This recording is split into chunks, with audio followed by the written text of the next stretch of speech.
This is a wonderful place to live. But there are some problems here. Not all of the children have what they need to be healthy. But here is some exciting news for these children. A lot of serious work that can really help children is happening right here. Mrs. Chicken looks awfully busy. I wonder what she's thinking about.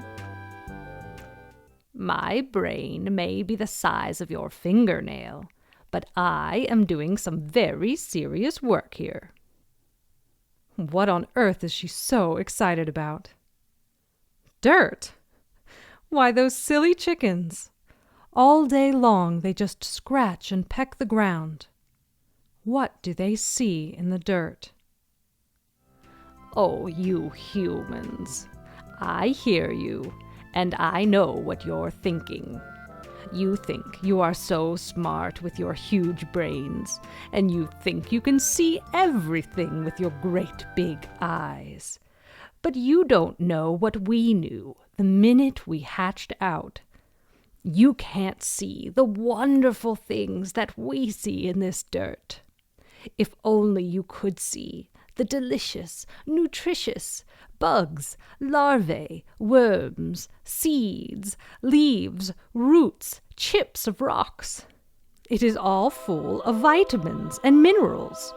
You call those micronutrients. Then there is protein for growth, and carbohydrates and fat for energy. These keep us healthy, and we pack it all up in a package that you call an egg. Each egg has enough nutrition in it to build a complete little chick. Of course, most of the eggs that I produce are for a donation to you, so that you can benefit from my hard work too. So I hope that you understand why I am too busy to visit much longer. I have very serious work to do. Yes, indeed. Mrs. Chicken and her neighbors are hard at work all day long, gathering nutrients to produce the most complete, nutritious food on planet Earth. Eggs really are amazing. They are delicious. They are nutritious. They contain protein. Children need protein to grow. Pregnant and nursing women need extra protein for themselves and their babies. And, like Mrs. Chicken said, eggs are full of vitamins and minerals.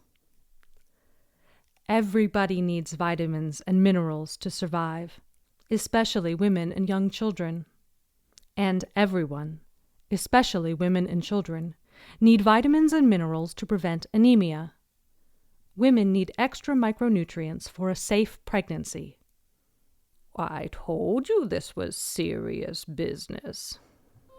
Children cannot grow well, fight off diseases, and heal from sickness if they do not have good protein and all of the necessary vitamins and minerals that are found in eggs.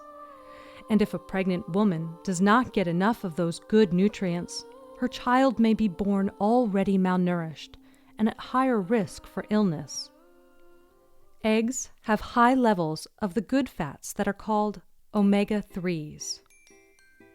Children under age 2 need a lot of fat in their diet to absorb vitamins and to allow their brains to grow and develop. Eggs aren't the only excellent food. There is another food that is critical for babies. The very moment that a child is born, he or she should be put to the mother's breast to nurse. This actually helps to prevent birth complications in the mother and gives baby the most nutritious first milk, called colostrum, which is full of infection-fighting antibodies. Ideally, the infant should have no other food or drink besides breast milk for the first 6 months. That is called exclusive breastfeeding and is one of the best things that a mother can do for her child. Breast milk is always clean, it is free of charge, and it is always nutritious, and even more nutritious if mother is well fed. An exception to exclusive breastfeeding occurs when an infant gets diarrhea.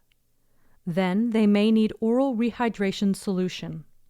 Make the solution with boiled water that is cooled to a safe temperature. If you ever must put anything into a child's mouth, make sure it is very clean.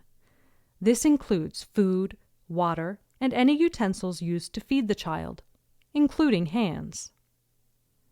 After 6 months, mother should start to feed her child clean, nutritious food, while she continues to breastfeed until the child reaches the age of 2 years.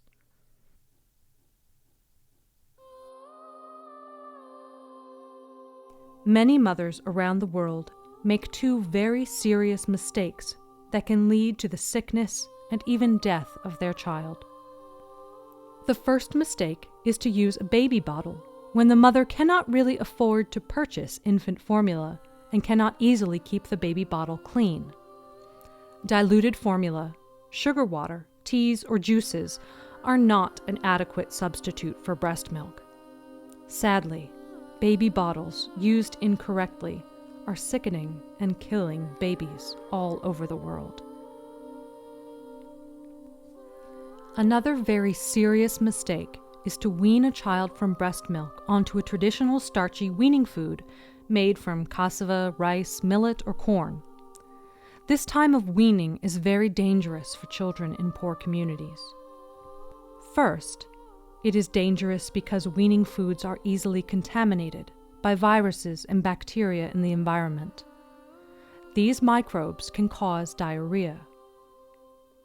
Most diarrheas are caused by food that has been contaminated by unwashed hands, uncovered and unclean kitchen utensils and pots, human and animal feces in the environment, flies, roaches, rodents, and domestic animals. In warm weather especially, enough bacteria grows in food to cause illness. Repeated bouts of diarrhea lead to malnutrition and poor immunity, which leads to more illness. It is a vicious cycle.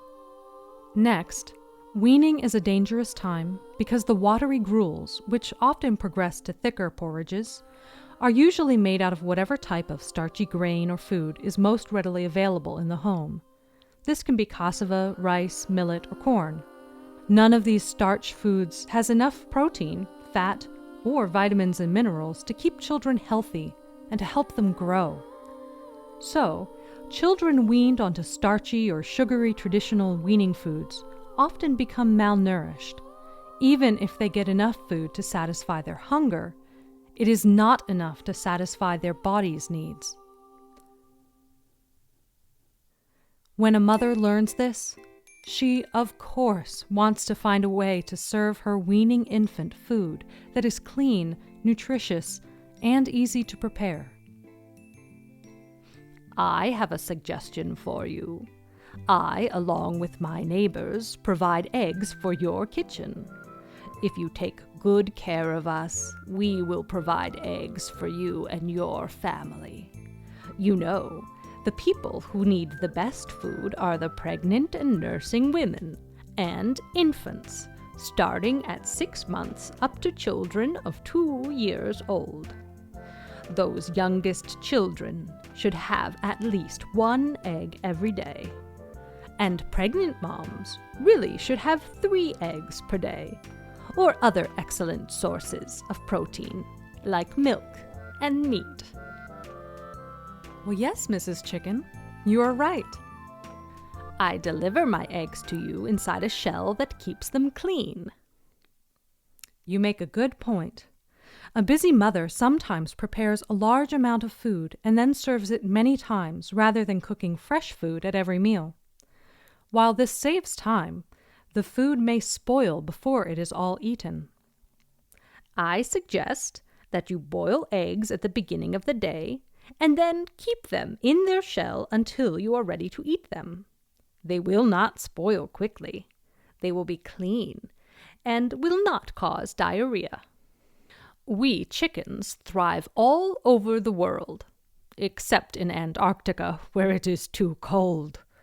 We provide a complete food that can make a tremendous difference in the survival of women and children, especially in poor communities. Just protect us from predators. Make sure we have water. And if you keep us in a cage, feed us right. But if you let us roam in nature, we'll pretty much find our own nutrients and package them in eggs for you." Mrs. Chicken is correct. In communities that have malnutrition in children, just 1 egg a day added to what the child already eats, and 3 eggs per day added to the diet of pregnant and nursing mothers, could make a huge difference in the health of women and children. Right at 6 months, the child should slowly be introduced to the food that the family is eating at the meal. It would be better for most families never to prepare a special starch gruel or porridge for the babies and young children, but just mash the family food and feed it on a spoon to the young ones. Of course, start with easily digested foods like sweet potatoes, fruits, and eggs. And there is something that can make an egg or other cooked food even more nutritious: fortifying food in your own kitchen. This is especially important for families in communities that deal with the problem of malnutrition in children. Food fortification can help to prevent anemia and other serious health problems, especially in women and children, but all family members can benefit from the addition of micronutrient vitamins and minerals to food. Mama Project has a special micronutrient mixture that contains 21 essential vitamins and minerals. It is intended for the mother to add to the food that she prepares for her family in her own home. We highly recommend using eggs and the micronutrients like this. Boil eggs at the beginning of the day for everyone in the family over 6 months old. Then peel and mash each person's eggs separately. Every child should get at least 1 egg. A malnourished child should get 2 or 3 eggs, and a pregnant or nursing mother should get 3.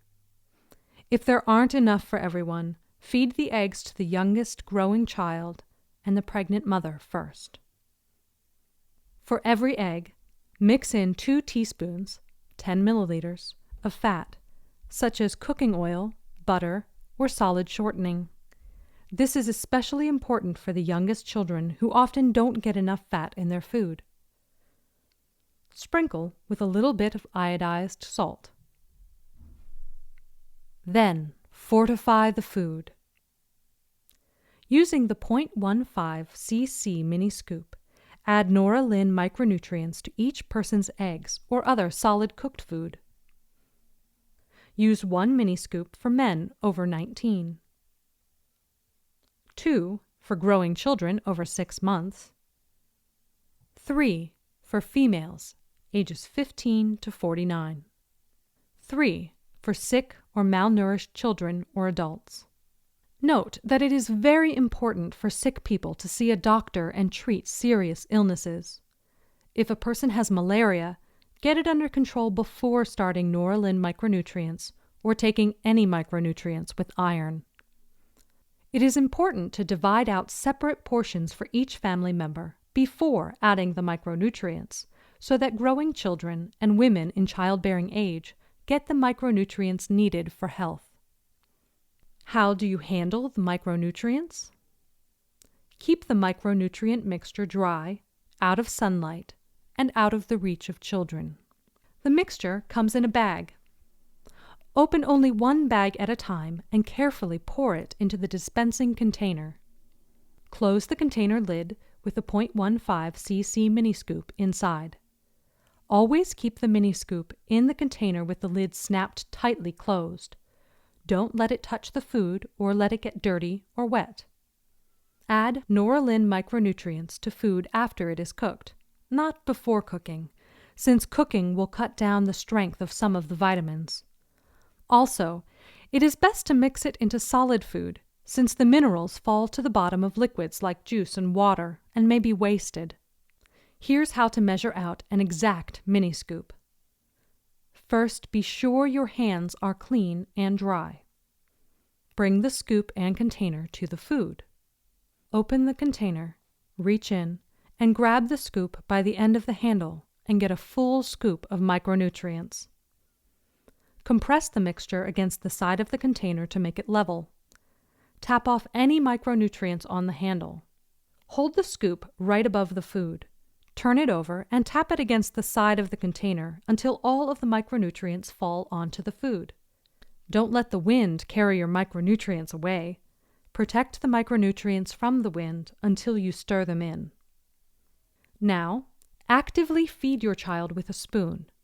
Put the food right into the child's mouth to keep it clean and make sure none is wasted. You also need to lovingly encourage children to eat, especially when they are sick. Malnourished children don't always know what their bodies need, but sometimes by instinct, anemic children will crave micronutrients and will eat dirt. If mothers could feed their children fortified foods, there would be less anemia. Micronutrients, vitamins and minerals, which all creatures need to flourish and grow, are found in the natural world. But sometimes families are living in places where the soil has been depleted of essential minerals, so that the crops and animals, including the humans, suffer from mineral deficiency diseases. Then, if the communities do not have land to raise fruits and vegetables, or money to buy them, or the custom of eating them, but are trying to survive on grains alone, the families will also have vitamin deficiencies. In recent years, scientists have unlocked many of the mysteries of health and nutrition, and have learned that fortifying food can help to keep families healthy. Communities need to work together to conquer the problems that cause children to be malnourished. Hopefully, you have gotten some new ideas today, and the important and life-saving facts about foods like eggs and oil, the value of exclusive breastfeeding, and the dangers of starchy weaning foods can help all of the members of your community achieve better health, especially the most vulnerable women and children. As you fortify food for your family, you bring the advance of modern science into your home. I wish you the best of luck, my dear friends. May your little ones grow strong and healthy. And when you see me in the yard, picking through the dirt, don't forget to say hello.